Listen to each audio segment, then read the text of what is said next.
स्वागत है आप सभी का हमारे चैनल ट्रिक स्टडी पर। और आज का हमारा टॉपिक है भूगोल यानी कि ज्योग्राफी। और इसमें हम लोग देखने वाले हैं जो मोस्ट रिपीटेड पीवाईक्यू क्वेश्चंस होते हैं जो कि हमारे एमटीएस एग्ज़ाम और बाकी भी जो 2025 में एग्ज़ाम्स होने वाले हैं उनके लिए ये एक इम्पॉर्टेंट वीडियो है। ठीक है, तो चलिए स्टार्ट करते हैं। तो पहला क्वेश्चन है, तारामंडल उर्सा मेजर को किस नाम से भी जाना जाता है? तो उसे जाना जाता है द ग्रेट बेयर नाम से। ठीक है, अब और भी जो तारामंडल हैं जो फेमस हैं और जो पेपर में पूछे जा सकते हैं उनके बारे में देख लेते हैं। पृथ्वी से देखने पर तारों का समूह किसी विशेष आकृति के रूप में प्रतीत होता है, उसे ही हम तारामंडल बोलते हैं। इसके बारे में हमारे पूर्वज भी काफ़ी और बताते थे। ठीक है, तारों के किसी ऐसे समूह को तारामंडल कहते हैं।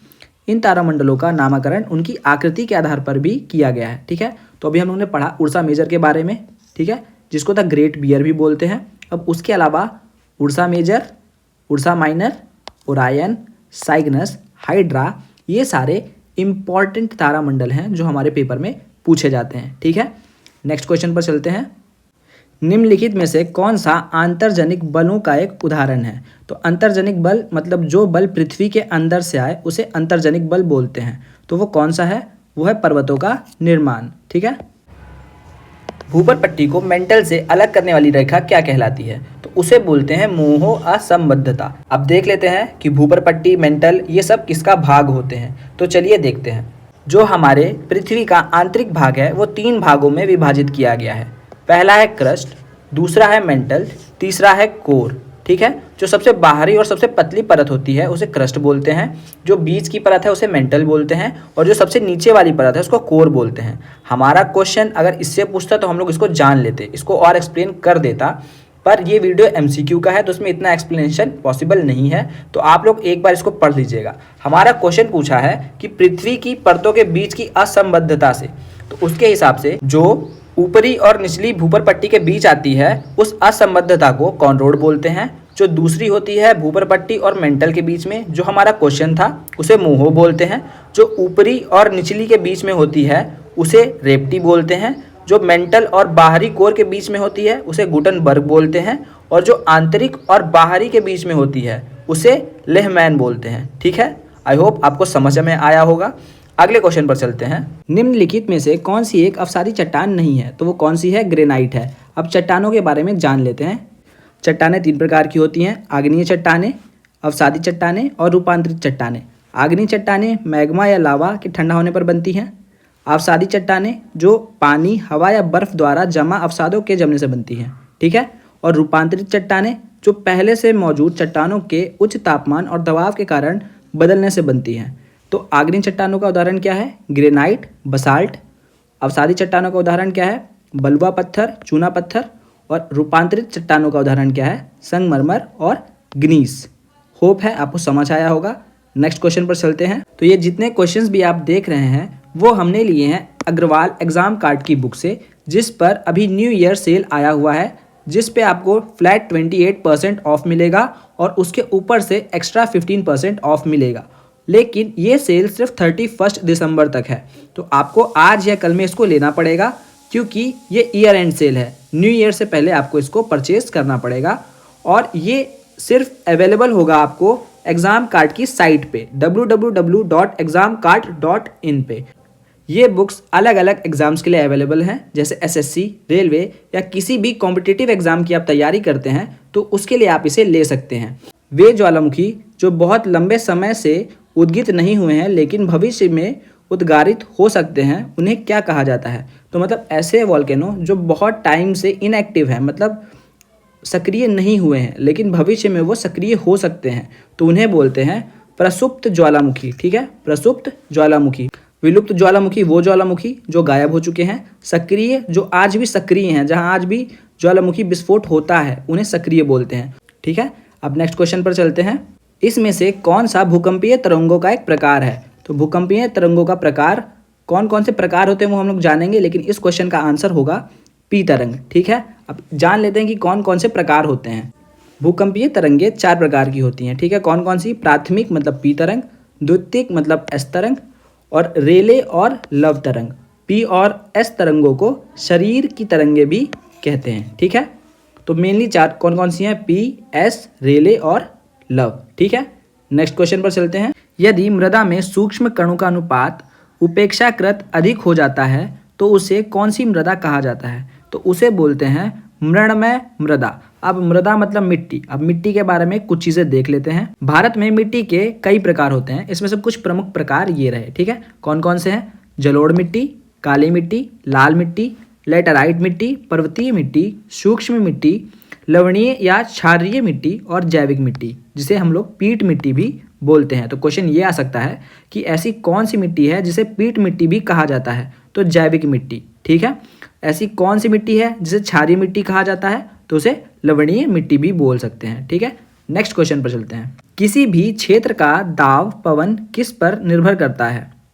तो वो निर्भर करता है स्थान का अक्षांश और ऊंचाई पर, कि वो स्थान कितनी ऊंचाई पर है और उसका अक्षांश क्या है, वो उस पर निर्भर करेगा, ठीक है। तेज गड़गड़ाहट और बिजली के साथ अचानक और लगातार होने वाली वर्षा को क्या कहा जाता है? तो आप खुद सोचिए, तेज गड़गड़ाहट और बिजली। वर्षा ऋतु की शुरुआत में तो धीमे बारिश होती है, मूसलाधार वर्षा जैसे जैसे आगे बढ़ती जाती है बारिश वैसे वैसे होने लगती है। और वर्षा ऋतु का अंतराल, ये तो कोई आंसर ही नहीं हो सकता है। और वर्षा ऋतु का प्रस्फोट, हाँ प्रस्फोट हो सकता है। इसको आप याद कर सकते हैं कि गड़गड़ाहट और बिजली एक साथ अचानक होने के लिए प्रस्फोट होता है। तो वर्षा का प्रस्फोट इसका सही आंसर हो जाएगा, ठीक है। और सोच लीजिए, इतना डीप क्वेश्चन एसएससी जीडी के एग्जाम में पूछा गया है। तो खुद सोचिए, जो जीडी का लेवल और एमटीएस का लेवल सेम ही होता है लगभग जीके का, तो ये आपके एग्जाम में भी आ सकता है, ठीक है। निम्नलिखित में से किस जलवायु में आप रबर की फसल नहीं उगा सकते हैं? ठीक है, तो इसका आंसर होगा ध्रुवीय जलवायु। ध्रुवीय जलवायु में हम लोग रबर की फसल नहीं उगा सकते हैं। अंततः उष्णकटिबंधीय अभिसरण क्षेत्र में क्या होता है? तो उसमें जो दक्षिण पूर्वी और उत्तर पूर्वी व्यापारिक पवनें हैं वो अभिसरण करती हैं, ठीक है। तो इसका आंसर क्या हो जाएगा? Option number D. तो इस आंसर में आप ये समझ सकते हैं कि कितना डीप में क्वेश्चन पूछता है। सोचिए, जीडी के एग्जाम में इतना डीप क्वेश्चन पूछता है, तो आप लोग को मेहनत एक्स्ट्रा करनी पड़ेगी, ठीक है। तो बने रहिए हमारे साथ, हम आपको पूरी तैयारी करवाएंगे इसी चैनल पर।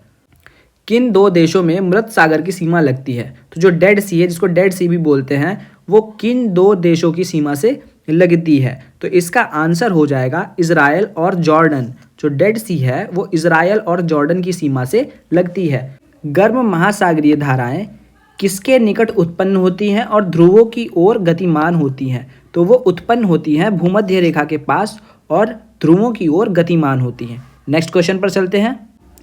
पश्चिमी समशीतोष्ण चक्रवातों के कारण सर्दियों के महीने में किसकी उपलब्धता राबी की फसलों की सफलता में मदद करती है? तो वो वर्षा मदद करती है। यहाँ मिसप्रिंट है, लेकिन वर्षा मदद करती है, ठीक है।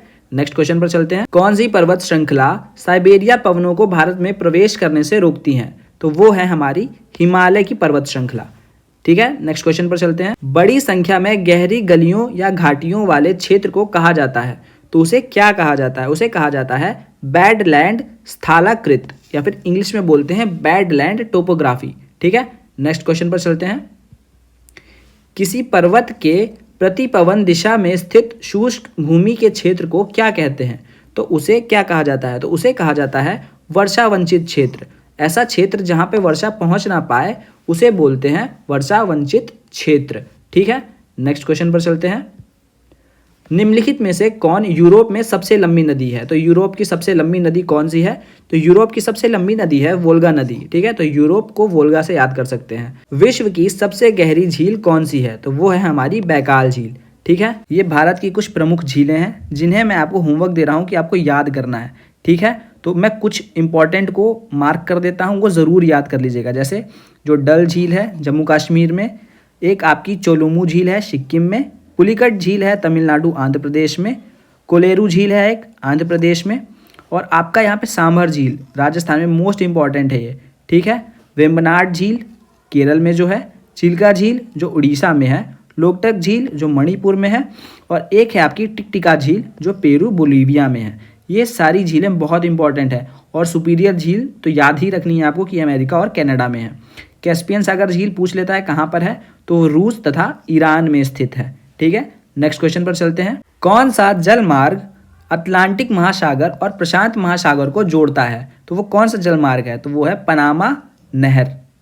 पनामा नहर जो है वो अटलांटिक महासागर और प्रशांत सागर को जोड़ता है। और ये क्वेश्चन देख लीजिए कितना इंपॉर्टेंट है, एसएससी जीडी 2023 में भी आया है और दिल्ली पुलिस कांस्टेबल 2020 में भी आया हुआ है। भारत और श्रीलंका किसके द्वारा विभाजित किया गया है? तो ये सबको पता होगा कि ये विभाजित किया गया है पाक स्ट्रेट द्वारा। और ये बहुत इंपॉर्टेंट क्वेश्चन बन जाता है क्योंकि ये बहुत सारे अलग अलग एग्जाम्स में आया हुआ क्वेश्चन है। 2023 में आया है, 2019 में आया है, 2020 में आया है, 2017 में आया है। आप खुद सोच सकते हैं कितना इंपॉर्टेंट क्वेश्चन है ये। अगले क्वेश्चन पर चलते हैं। निम्नलिखित में से कौन सा वृक्ष शंकुधारी वनों में पाया जाता है? तो मतलब कोनिकल फॉरेस्ट में कौन सा पेड़ पाया जाता है? तो वो पेड़ है कीकर का, काइकर, काइकस ये भी बोल सकते हैं आप। नेक्स्ट क्वेश्चन पर चलते हैं। परंपरागत आदानों का उपयोग और आधुनिक तकनीकों की अनुपस्थिति कृषि उत्पादक को किस ओर ले जाती है? तो वो ले जाती है निम्न स्तर की ओर, क्योंकि जब आपके पास तकनीक ही नहीं रहेगी और उपयोग के लिए सामान ही नहीं रहेगा तो आप निम्न स्तर पे जाएंगे, नीचे ही जाएंगे। उच्चतम गुणवत्ता वाला कठोर कोयला निम्नलिखित में से कौन सा है? तो वो है एंथ्रासाइट। ठीक है, एंथ्रासाइट सबसे मजबूत होता है क्योंकि इसमें 90% कार्बन होता है और सबसे कम होता है पीट में, क्योंकि इसमें सिर्फ 27% कार्बन होता है। ठीक है, तो सबसे कठोर सबसे अच्छा कार्बन कौन सा होता है? एंथ्रासाइट। और सबसे कम वाला कौन सा होता है? पीट। नेक्स्ट क्वेश्चन पर चलते हैं। निम्नलिखित प्रकार के उद्योगों को उनके उदाहरणों से मिलान करें। तो कृषि उद्योग किससे रिलेटेड होगा? रेशम से, ऑब्वियस सी बात है। दूसरा है सार्वजनिक क्षेत्र उद्योग। तो सार्वजनिक क्षेत्र उद्योग है भेल और सेल, ये गवर्नमेंट के पास है। अगला है निजी प्राइवेट सेक्टर। तो प्राइवेट सेक्टर कौन सा है? होटल और रेस्टोरेंट, ये प्राइवेट होते हैं। अगला है खनिज। तो खनिज कौन से हैं? लोहा और इस्पात, ये खनिज के हैं। तो हमारा आंसर हो जाएगा ऑप्शन नंबर ए। ठीक है, नेक्स्ट क्वेश्चन पर चलते हैं। कच्चे तेल, पेट्रोलियम उत्पादों और प्राकृतिक गैस के स्थानांतरित करने के लिए अब परिवहन को किस साधन का उपयोग किया जा रहा है? तो किस साधन का उपयोग किया जा रहा है? तो उपयोग किया जा रहा है पाइपलाइन का। अब पाइपलाइन के थ्रू सारी चीज़ें, पेट्रोलियम, प्राकृतिक गैस, ये सब स्थानांतरित की जाती हैं ताकि रिस्क कम हो। नेक्स्ट क्वेश्चन पर चलते हैं। वह प्रजाति जो खाली एवं नग्न क्षेत्र पर डैश करती है और मूल अन्वेषक प्रजाति कहलाती है, तो वो कौन सी है? तो वो है हमारी आक्रमण प्रजाति, जो दूसरों पर आक्रमण करती है और मूल अन्वेषक प्रजाति कहलाती है। ठीक है, नेक्स्ट क्वेश्चन पर चलते हैं। नेक्स्ट क्वेश्चन है, पवनों का देश कहे जाने वाला देश कौन सा है? तो पवनों का देश बोलते हैं डेनमार्क को। ठीक है, डेनमार्क को बोलते हैं पवनों का देश। नेक्स्ट क्वेश्चन पर चलते हैं। नेक्स्ट क्वेश्चन है, वेल्ड, डाउन्स, पॉम्पस आदि शब्द किससे संबंधित हैं? तो ये घास के मैदान है। वेल्ड, डाउन, पॉम्पस ये सब घास के प्रमुख मैदान है जो पूछ लेता है कि वेल्ड कहाँ स्थित है, डाउन्स कहाँ स्थित है, पॉम्पस कहाँ स्थित है। तो आपका होमवर्क ये है कि वेल्ड, डाउन, पॉम्पस ये सब कहाँ स्थित है, ये आप हमें कमेंट बॉक्स में बताएंगे। नेक्स्ट क्वेश्चन पर चलते हैं। डैश का कॉक्स बाजार दुनिया में सबसे लंबे समय तक अट्टू समुद्र तट है। तो ये कहाँ का है? तो ये है बांग्लादेश का। ठीक है, तो ये थे हमारे टॉप 30 क्वेश्चंस। ठीक।